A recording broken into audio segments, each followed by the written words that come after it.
See, I like to go like I did just now, up this way, if their hair's still long here, because if you don't, you have to hold it at a certain angle, going straight up their neck, or it shaves all this off, and Michael don't like the way that looks. Once summer comes, you can just go straight up their neck, because their hair's shed off. But right now, when they're still thick, it's a lot easier for me just to do that in however wide chunks your clipper is.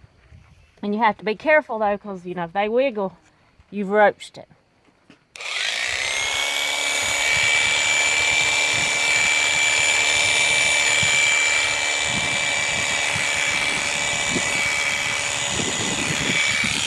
And you want to get the desired thinness, so it'll be easy to trim with scissors. So I'm going to go to the other side now, because this side looks pretty even.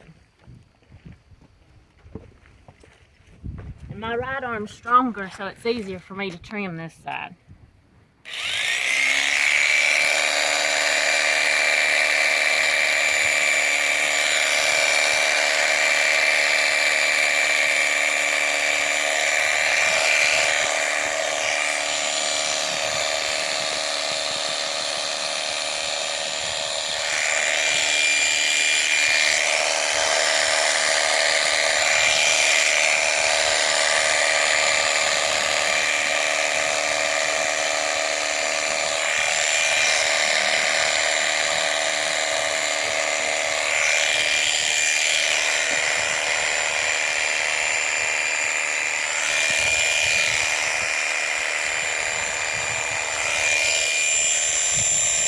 And when you think you've got it, as thin as you want it, then you can trim it with scissors. But you know, you want your bridle path trim. Some of them will let you go right up between their ears. I can't remember if Earl does or not. But if possible, you get the neatest trim if they'll let you just take the clipper straight up them.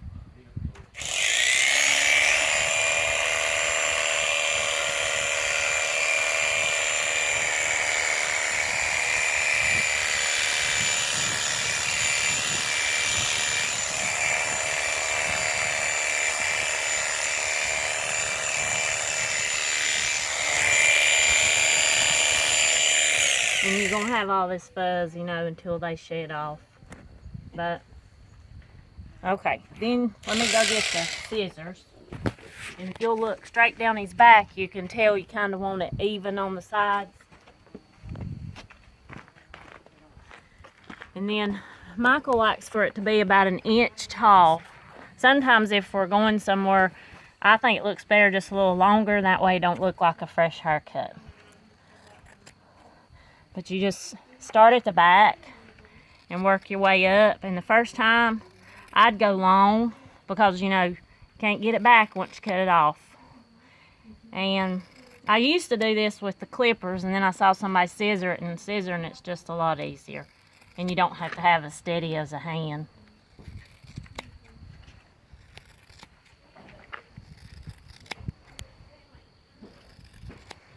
And this will dull a pair of scissors in a season or more, or quicker.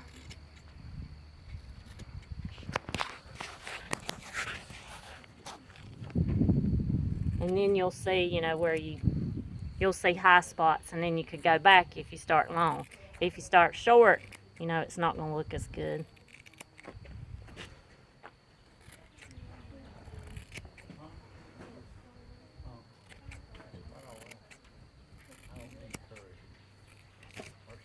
And we don't trim their ears out because, you know, the bugs and all get in there.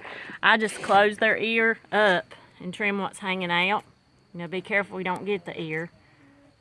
Get all that wax crud that builds up. And then I go in and get this extra long stuff. Just be careful because you can nick them. And I keep that long stuff trimmed out so that wax mess don't build up, because that's got to be aggravating.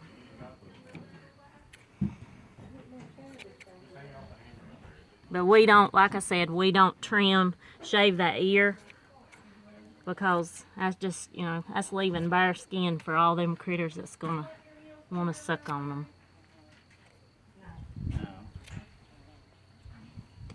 And then you'll want to be careful and watch your mule. Make sure, see See how her eyelashes are growing up and toward her eye? These little things down here, not eyelashes, but the hair around there. Some of them will grow up and grow right back into the eye. So keep an eye on those. I keep them trimmed off, especially if we got one that grows a little weird. And we don't trim this down here unless it just gets extra long. We used to shave it on the horse, but we don't on the mule. We get the big stuff and just leave the rest. You're not trimming? Okay. And that's all. Do both sides the same.